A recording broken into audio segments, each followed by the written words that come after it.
Saying no can be very empowering because it asserts what we want or what we don't want. But saying no can also help us better understand ourselves, our values, our personal policies, and our rules. My name's Matt Abrahams, and I teach strategic communication at Stanford Graduate School of Business. Welcome to Think Fast, Talk Smart, the podcast. Today, I'm really excited to speak with Vanessa Patrick. Vanessa is Associate Dean of Research and Professor of Marketing at the Bauer College of Business at the University of Houston. Her research focuses on the pursuit of pleasure and how we can avoid the lure of pleasure. Vanessa recently released a new book entitled The Power of Saying No, the new science of how to say no that puts you in charge of your life. Welcome, Vanessa. So excited to have you here and to have our conversation. Thanks, Matt. I'm delighted to be here and super excited to share insights from my book. Well, let's get started. On this podcast, we've done a few episodes where we have explored improvisation and communication. As you and our listeners know, perhaps the most important and famous rule in improvisation is to say yes and.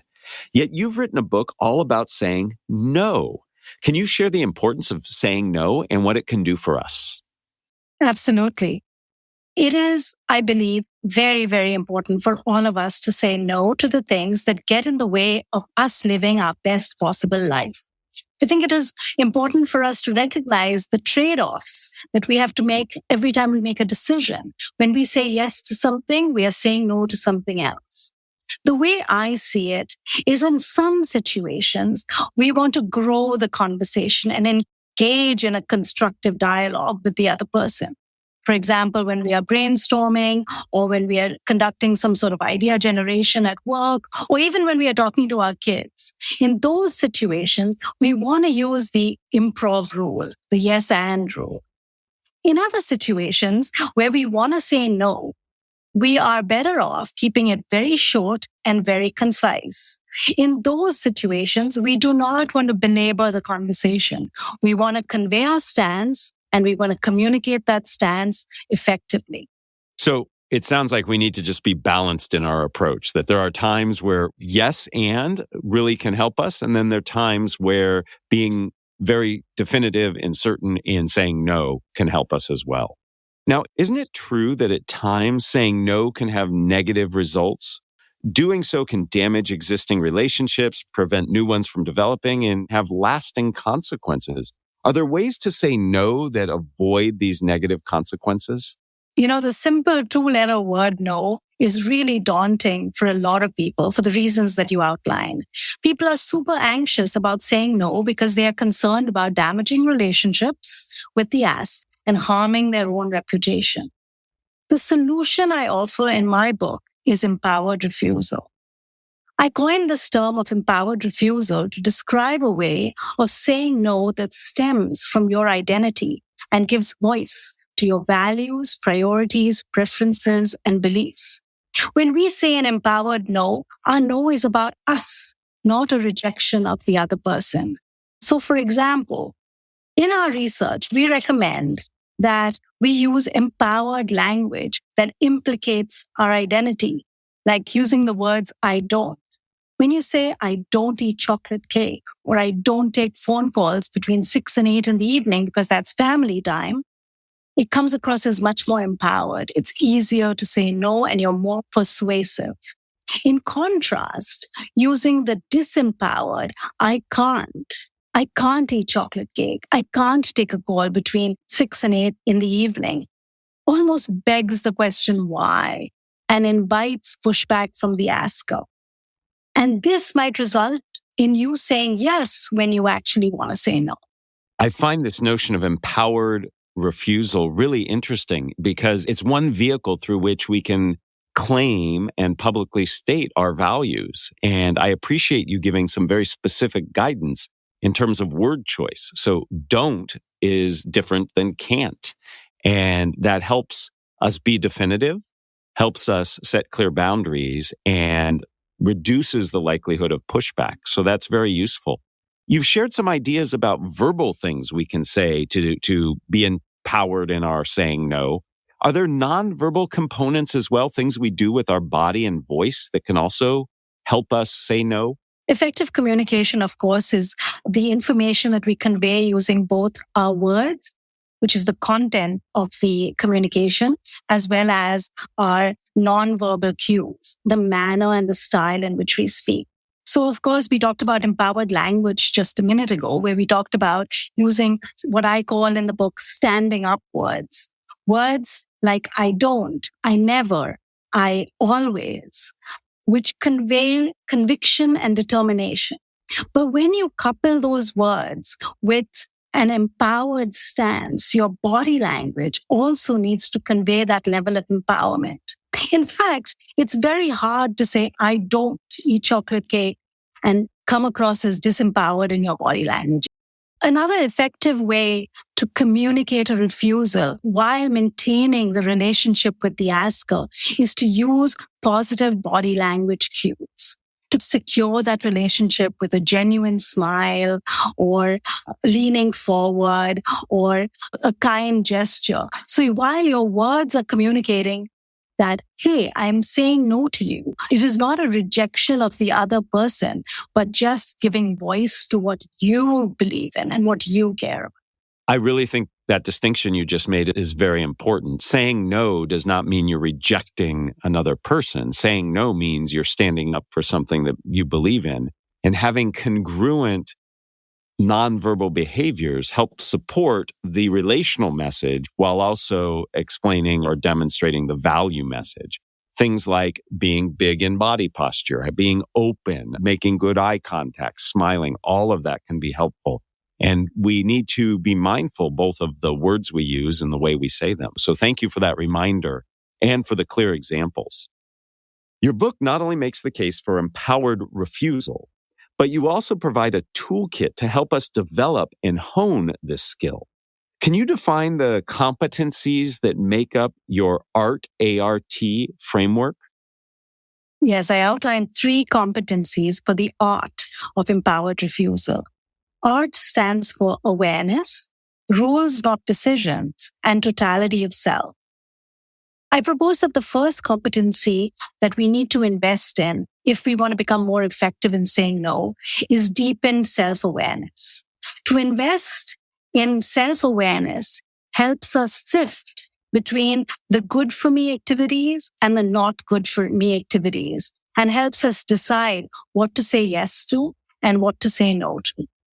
The second competency is to make rules, not decisions, based on that self-knowledge. So once we have the self-knowledge and can identify what we care about, what we believe in, what we stand for, it helps us to make simple rules that guide our actions and decisions.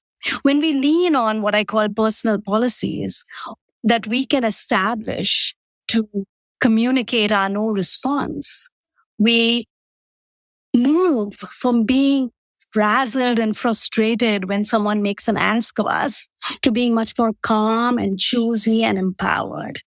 And we come across with much more conviction and determination. We recently had an episode where we talked about creating your own personal manifesto. And a lot of the key points there were to find your values and what you stand for. And I hear the first step or the first competency that you advocate for is doing something very similar. I'm curious about these personal policies that you talk about, because I think it's one thing to understand your values. It's another thing to set up rules and policies that help you live those values. Can you share with me an example, perhaps, of a rule or a policy that you use in your life or you've seen others use? Absolutely. So personal policies are these simple rules that give voice to your values and priorities and preferences and beliefs. So, for example, a personal policy would be every time I take my first sip of coffee in the morning, I just stop and I'm grateful for the day. It's a small meditative moment that I have just incorporated into my daily life to just be grateful for everything good that's happening. And that's a ritual. So I divide personal policies into different types, but this is a ritual. You could also have decision rules. So I have a firm decision rule that I do not take red eye flights. I do not function very well the next day when I take a red eye flight because I don't sleep very well on planes. And so having a personal policy in place which says I don't take red eye flights really helps make the decision about when to take a flight. So these are shortcuts that we can put in place that just ease the way we make our decisions, but also lead us to be happier and enhance well-being in the longer run. I can see how these would help reinforce the ability or make it easier actually to say no. When you have these rules in place, you've thought about them, you understand why they exist because they're in alignment with your values.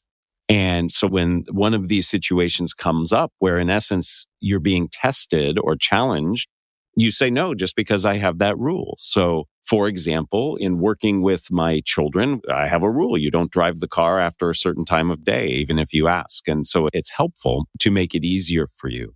I appreciate that. And I definitely have spent some time creating my own personal manifesto, thinking about my values. I think I need to take the next step, as you've advocated, to find those policies and practices that follow from that. So thank you. So, Vanessa, I find this notion of personal policies and rules really fascinating, especially since they come from the values that we've thought through. Do you have any further advice or guidance on these personal policies? So personal policies are different from boundaries. And it's really important to make that distinction because boundaries are like the barbed wire that we put up to protect ourselves from outside forces invading on our territory. Personal policies are different because what personal policies are, these pretty red ropes, which are actually called stanchions that you see in Trader Joe's or in a movie theater that you set up for yourself that help guide your decisions and actions in the way that you want to go and that are aligned with your values and priorities. And I think that it's very powerful to reframe what we care about and what we want in terms of personal policies instead of boundaries. Then we become much less reactive and much more true to our own self. One of the things I'm taking away from that, and the visualization is really powerful, those nice red ropes that guide people in a certain direction versus the barbed wire fences. And a boundary sounds defensive, whereas these policies sound more forward-thinking and momentum-based. So very helpful. Thank you. So let's imagine that I've mastered the art of saying no. I feel empowered in the refusals that I do. What advice do you have for managing the potential pushback or ostracizing that might result? So when my children want to drive the car after the rule that I have, how do I deal with that pushback? I think the beauty of empowered refusal is that because it is based on your identity, it's easier to withstand that external pressure and stay steadfast and strong. Now, unfortunately, we will come across people who will not take no for an answer. And we have to deal with those pushy askers. And so in the book, I talk about a bunch of strategies that you can deal with pushy askers. One that I think is pretty handy is to use technology as a buffer. So for example, research shows that we are 33 times more likely to say yes to a face-to-face request. So if you are getting pushback from a pushy asker and a face-to-face request, you might choose to convert that conversation to digitally mediated conversation. Sending no by email is much easier than repeating your no face-to-face. Sometimes all it takes is an emoji with a thumbs down sign, and that communicates a no more than words can. And so I think that leaning on technology to help us, reinforce our position and say no can be super interesting and important. I'm shocked by that statistic. I know personally for me, it's definitely hard when the person's standing right across from me, but 33 times is a lot. And I think your idea of putting some distance between you, maybe through technology, et cetera, can really reduce that. I certainly feel more comfortable with a refusal that is virtual than one that is in person. So I appreciate that advice. So I want to get very personal here. Your model helps us say no to others, but does it help say no to ourselves? For example, you've talked about having a no rule to chocolate cake. I struggle with a no rule to chocolate chip cookies or wanting to listen to one more podcast episode. Are there ways that we can help say no to ourselves? Yes, absolutely. In a research study that I published in the Journal of Consumer Research with my co-author, Henrik Hagwit, we studied how empowered refusal can be used as an effective way to self-regulate. So in the similar way that I don't works in communicating an effective no to others, it also works as effective self-talk. By implicating our identity, we hear ourselves feeling that we believe in certain things. And when we hear ourselves talking with empowerment, we buy into that and are more likely to resist temptations like chocolate cake, chocolate cookies, or that one extra podcast. So the self-talk we have allows us to reinforce and reaffirm our values and beliefs and can lead us to therefore be stronger in tempting situations. Very interesting. I absolutely need to practice that. My waistline will benefit from it and my sleep as well. You talked a little bit about your research, so I'd like to change the subject. And a while back, you and a few of your colleagues did some research on how to transition from strategy forming to strategy implementing. And one of the topics that people are really interested on this podcast is about strategy. How do we formulate strategy and then how do we execute on strategy? So I'm curious, what did your research suggest and what role does communication play in going from formation to implementing? That's a great question. There is a huge body of research, as you know, that talks about the difficulty that teams have with the transition from planning to implementation and the implementation failures that result. Little research, however, focuses on how to best navigate the transition between strategy and implementation.